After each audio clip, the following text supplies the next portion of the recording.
The amphitheater on Centauri Prime smelled like sterilized metal and recycled oxygen. 1,000 seats curved around the center podium, each filled with cadets from across the galaxy, Volcari with translucent skin, Thalaxians who shimmered like mercury, even a few hardened Krenar, ex-warlords turned scholars. All sat in rapt silence, waiting. At the center stood Professor Threx Verwin, 12 feet of coiled, shimmering intellect. His voice, amplified by the neural PA, slithered across the room. Let's begin today's discourse on tactical predictive systems with an analysis of primitive outliers, namely humanity. Orion Vance sat 2 rows from the back, arms folded. His uniform bore no medals. He liked it that way. Humanity, Threx continued, is not statistically significant. Their victories in the Krenar conflict were flukes, anomalies born of chaos, not strategy. Several cadets chuckled. The Zarnian beside Orion hissed in amusement. They won because they ignored convention, Threx said, tapping a hollow display. They acted unpredictably, which, to be clear, is not brilliance. It's desperation weaponized. Laughter echoed. Orion raised a hand. Threx paused. The room stilled. Yes, Cadet Vance? The professor asked, his tone indulgent. Are you saying humans aren't worth studying? Orion's voice was steady. Measured, that we're noise in your equations? Threx tilted his massive head. Correct. Chaos cannot be modeled. And if it cannot be modeled, it cannot be trusted, nor respected. Orion nodded slowly. Do you want to test that live? The room inhaled as one. Threx's eyes narrowed. Explain. A simulation. You pick your team. I pick mine. Let's test your theories against what you call noise. The amphitheater buzzed. Murmurs sparked between cadets. A few leaned forward. Even the Krenar looked interested. Threx stepped down from the podium. You challenge me, Cadet? I challenge your hypothesis, Orion replied, that humans are statistically irrelevant. A beat. Then, the professor's laugh rumbled through the dome. Very well. Tomorrow, Sim Chamber 12, 0900 hours. You choose 5. I choose 5. You may use any tactics your species finds intuitive. Orion stood. Then I'll see you in the field, Professor. Threx turned away. I expect nothing less than chaos. Later, in the barracks, the news had spread like wildfire. Some cadets offered mock congratulations. Others watched him like a spectacle. Carathel, a Galdorian cadet, approached him during mess. You're either brave or stupid, Vance, she said, sitting beside him with a nutrient pouch. Do you even have a team? I will. The professor's squad is legendary, neural-linked, trained in Zarnian cohesion drills since infancy. Orion peeled open his ration bar. Good. Then no one will expect what's coming. By nightfall, he'd made his choices. First, Kilo, a 4-armed Baskari janitor who failed combat orientation, but once beat 3 instructors in an unsanctioned sparring match. Second, Yalarim, a Thalaxian empath with no tactical experience, but a terrifying knack for reading intention before action. Third, Pollux, a Krenar deserter, exiled for insubordination, now a cleaner of waste ducts. Fourth, Kira, a Martian-born engineer who modified her own prosthetic limbs for increased torque during 0G. Fifth, Zebo, a Ilarian whose main talent appeared to be laughing at the wrong time, but had photographic memory and played war sims better than anyone in the mess hall. None of them were on any commendation boards. Most had been written off entirely. The night was silent. Orion sat alone in the observation deck, watching Trollocs. 6 rotate below, a swirling storm of gas and light. In his hand, a worn data slate. 1 page highlighted. Appear weak when you are strong, and strong when you are weak. Sun Tzu, Earth Archives. You're going to lose, said a voice behind him. Orion didn't turn. Thanks for the pep talk, Kira. She joined him, cradling her recharged cyberarm. I'm not here to doubt you. I just want to know if we're cannon fodder, or if you actually have a plan. He looked at her then. Both. She grinned. Now that's human. Threx prepared in a different way. Inside his chamber, 10 data feeds blinked.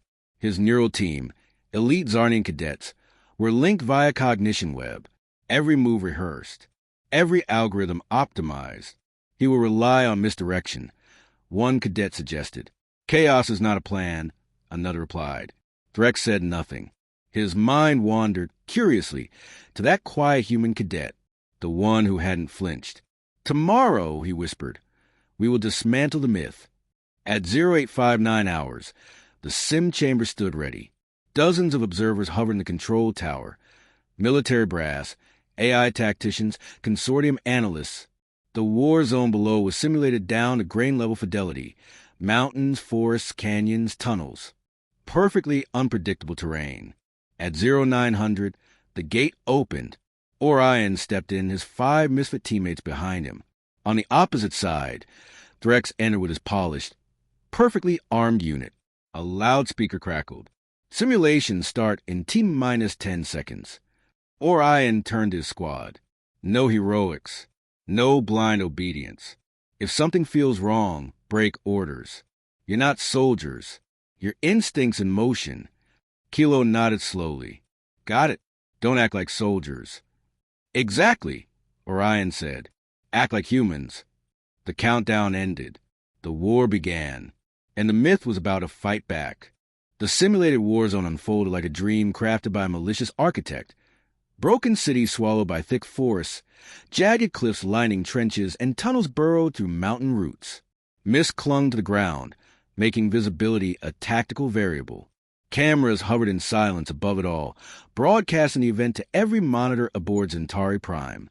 The voice in the sky announced, "Begin simulation." Orion's boots hit the soil first. He didn't look back. He didn't need to. His team followed. Scatter, he ordered. No formations. No lines. No angles. Within seconds, they were gone, vanished into shadows, crevices, holes, and high ground. Threx's team, by contrast, moved like a single organism.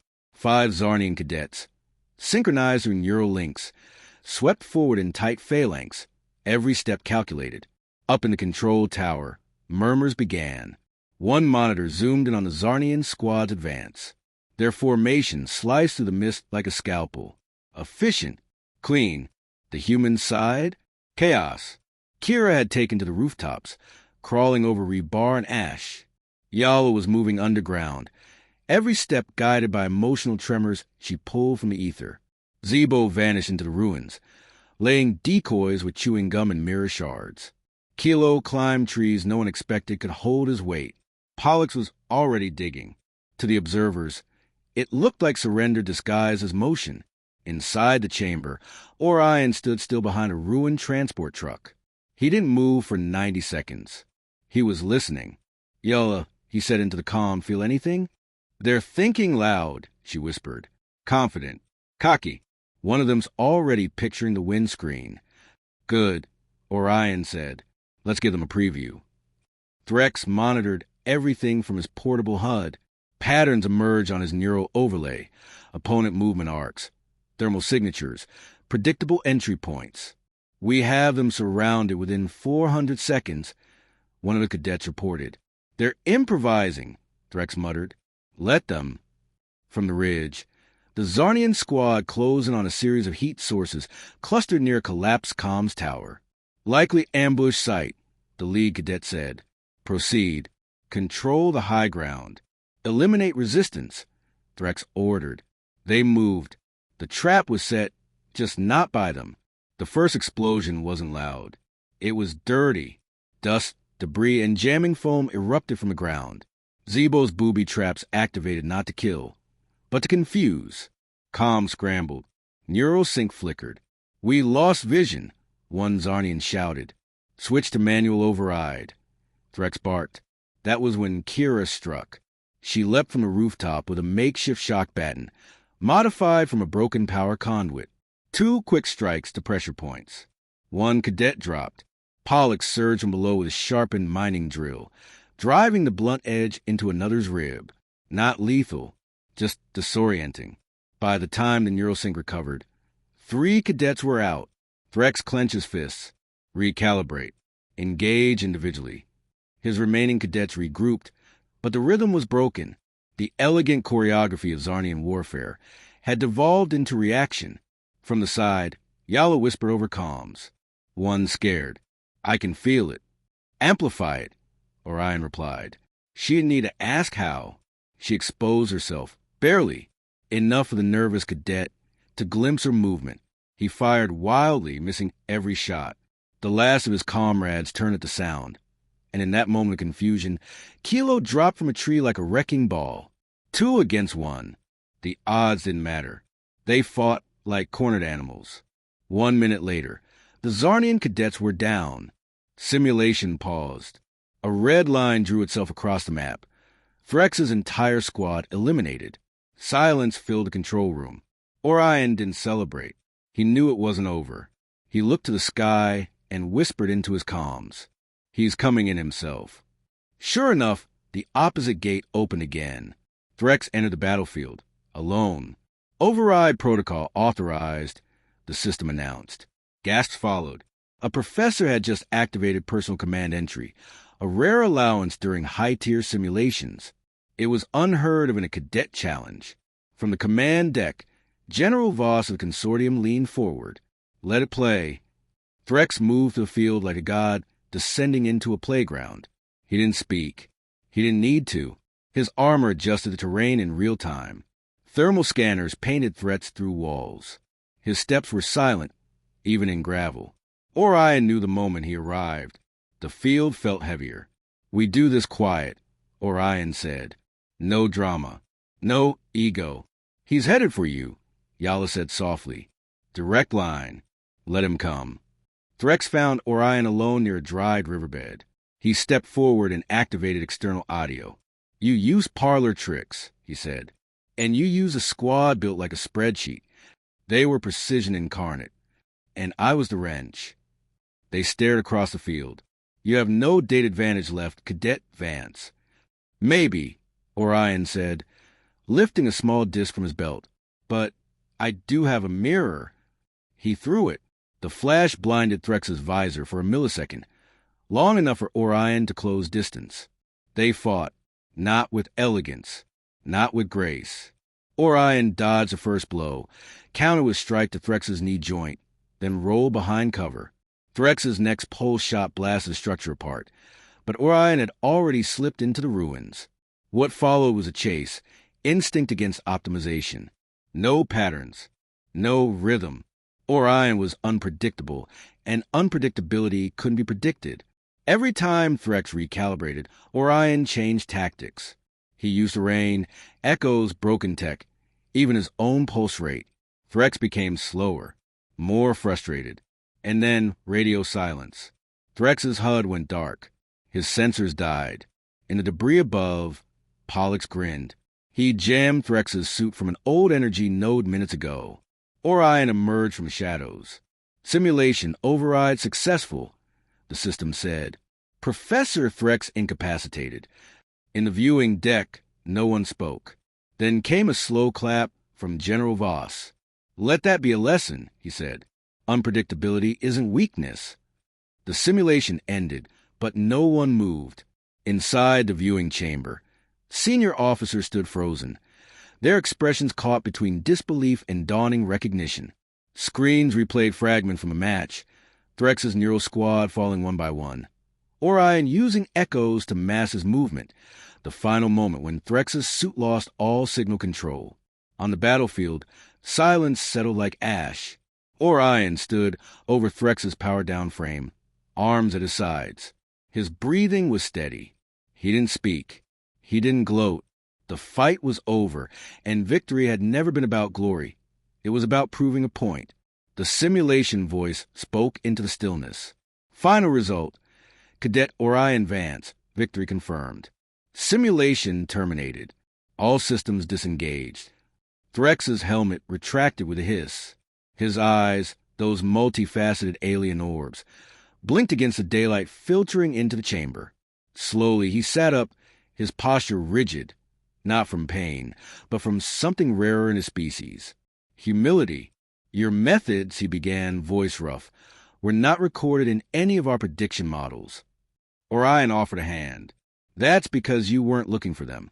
You were looking for patterns. Threx looked at the hand, then took it. You don't fight like soldiers, he said, rising to his feet. You fight like stories trying to rewrite themselves. We don't memorize war, Orion replied. We survive it. Back in the debriefing room, the 5 cadets who fought with Orion sat at a long obsidian table. None wore their uniforms properly. Kilo's sleeves were rolled past his elbows. Kira's cybernetic fingers tapped out a rhythm that didn't belong to any known song. Zebo munched on freeze-dried fruit, grinning. Across from them sat a panel of high-ranking consortium officials. Among them, General Voss, Admiral Reelan, and Director Katarn of Strategic Doctrine. You disobeyed every doctrine we teach, Katarn said flatly. And it worked, Kira replied before Orion could speak. That isn't the point. Maybe it should be, Orion cut in. All eyes turned to him. You brought us here to learn your way of war. And we did. Then we showed you why it doesn't always work. What you did was unstructured, Reelan said. Unpredictable. Exactly. Katarn leaned forward, her pale eyes sharp. You believe that unpredictability is a strength? I believe it's a weapon, Orion said. And humans have mastered it, because we had to. We were never the fastest, strongest, or smartest. So we got weird. We made decisions that didn't make sense until they did. We call that madness, Threx's voice said as he entered the room, now wearing a plain academic robe. But perhaps it is clarity beyond logic. A pause. Professor? Katarn raised a brow. Threx bowed his head. The cadet has demonstrated tactical acumen beyond the scope of our models. I recommend his methods be studied, not dismissed. General Voss nodded once. So noted. Effective immediately, Cadet Orion Vance is promoted to Field Strategist Tier 3. His team receives commendation and full clearance for independent study initiatives. Zebo dropped a snack. Wait, what? That evening, the news spread across Centauri Prime like wildfire. Orion's name appeared on leadership boards where no human name had stood before. Students from 23 worlds requested recordings of the simulation.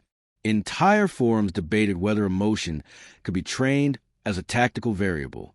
In the mess hall, Orion sat with his squad. No big celebration, just quiet reflection. So, Kira said, lifting her drink, we're legends now. Pollock snorted. Until next week. Then they'll say it was staged. Let them, Orion muttered. Yala looked over at him. You knew Threx would enter the sim himself, didn't you? He couldn't afford not to. And the jamming device? Planted it the night before. I bet everything on one thing. He trailed off, which was... Zebo asked, mouth full, that he didn't understand us. Later that night, Threx stood alone in his archive chamber, reviewing footage. He paused at the moment Orion turned the tables, using a broken node to scramble a suit built by 12 Zarnian engineers. He tapped a command. Create new entry, human tactical theory, Vance model. A voice replied. Entry created. Back on Earth, a secure transmission came through to the United Terran Defense Command. Message. Human intuition has been classified as a Tier 1 strategic variable. Consortium recognizes adaptive unpredictability as a legitimate form of command theory. Effective immediately, Earth is granted 2 seats on the Strategic Doctrine Council. In the same message. Incident file #VX. 43 code name. The test was live and you failed. Orion stood alone at the edge of the observation deck. The stars like scattered coals in the dark. Threx joined him. They'll study you now, the professor said. Try to understand what you did. They won't. Why not? Because they'll look for logic, Orion said. And they'll miss the fear, the grief, the instinct. They'll miss the reason we fight the way we do, which is, Orion turned to him, because losing was never an option for us. They stood in silence. The stars didn't blink, and somewhere in the dark, the myth of humanity got a little harder to deny. The following week, the War College changed. Orion Vance didn't walk into classrooms anymore. He entered them. Professors adjusted lectures. Cadets who once rolled their eyes at the word Earth now quoted human tactics. The consortium's definition of warfare had shifted, and everyone knew who did it. Orion didn't speak about the simulation, not in public, not to the press. When the Zanari beacon requested an interview, he declined. When Earth's Defense Command offered him a parade, he refused. He was already thinking ahead. The Academy's upper decks had a restricted zone, Strategic Simulation Lab 12A. Only Tier 3 strategists and above were allowed inside. Inside, a new prototype AI called Arcos was being trained to predict war behavior using a hybrid dataset. Zarnian logic trees mixed with human unpredictability variables. Orion stood in the observation sphere, arms crossed, watching the holographic testbed. Two armies fought below in zero-G terrain. The AI-controlled side used human-style feints, erratic motion, sensory overload, emotional cues.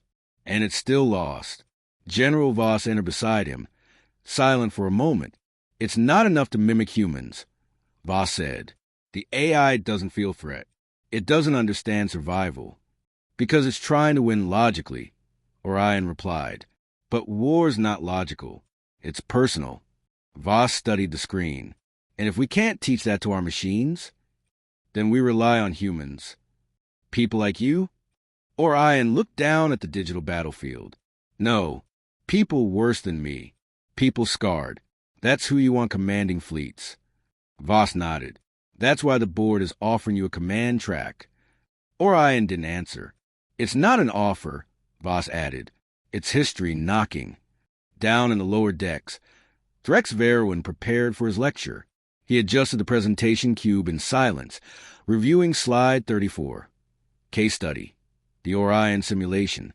Behind him, cadets filed in, half of them Zarnian, the rest a blend of humans, Jorvans, Evanari, and two Trinari philosophers. They waited, curious. Threx began without flourish. "Today's lesson is not on tactics, but on blind spots." The room stilled. For generations, we believed warfare was measurable, that intelligence was a line, and we were at the far end of it. Then a species of emotionally reactive, evolutionarily inefficient bipeds proved us wrong, not because they were better. He paused, but because they were different, and difference is the enemy of prediction. A Trinari cadet raised a tentacle. "Professor, are you saying logic failed?" "No," Threx replied. "I'm saying it hesitated, and hesitation loses wars." That night, Orion sat at the edge of the hangar bay, boots hanging over the catwalk, watching shuttle after shuttle drift into the dark. Engines hummed like distant thunder. Kira dropped beside him. "So, command track, huh?" He didn't answer immediately. "You think I want to sit on a bridge giving orders? That I want a title. Thought you wanted to change how they see us. They've already changed. The real work's keeping it that way." She leaned back, arms behind her. "You know what scares them, right? Losing control?" "No, that we never had it. With a variable they can't isolate." Orion smirked. "Good." 3 cycles later, the consortium invited Orion to deliver a guest address. The chamber was planetary scale, a glass dome overlooking the rings of Elith Prime, light refracting in streams across thousands of species seated in silence. He approached the podium. No notes, no projection, just his voice. "Everyone in this room studies war," he said. "Tactics, formations, weapons, logistics." A pause. "But war isn't one with tools. It's one with fear, with doubt, with fire in the lungs of people who know what it means to lose." He paced slowly. "You wanted to quantify humans, put us in graphs, measure our risks. You still think what happened in the simulation was a fluke." He stopped. "It wasn't. You don't win because of machines or algorithms. You win because someone down there is willing to break, not rules, but limits for someone else." Silence. Then applause. Measured. Respectful. But that wasn't why he was there. After the address, an old war vet approached him. 3 limbs replaced with synth metal. His voice rasped. "You're not like the others." "I'm not trying to be." You remind me of Earth before we joined the stars. Ugly, angry, real. Orion nodded. Real gets overlooked. The vet grinned. Real wins. In the final week of his term, Orion walked the halls with Threx once more. They'll name a doctrine after you, the professor said. Don't, Orion replied. Doctrine makes things predictable. Then what should they call it? A warning. Threx chuckled, an actual laugh, soft and strange. To who? Anyone who thinks they can calculate humanity. Back in his quarters, Orion packed his things. He declined the uniform, the desk, the fleet commission. He was going to Earth, not to hide, to teach. As he powered down the room's console, a final message appeared on the screen. Consortium strategic notice. Vance protocol initiated. Human intuition classified as priority variable. All future war models must account for nonlinear threat response. Underneath it, smaller, they called us noise, now with a signal. Orion smiled. Outside, stars turned. And in that vast quiet, the galaxy finally understood. Humanity wasn't the exception. Humanity was the test. And most of them had already failed.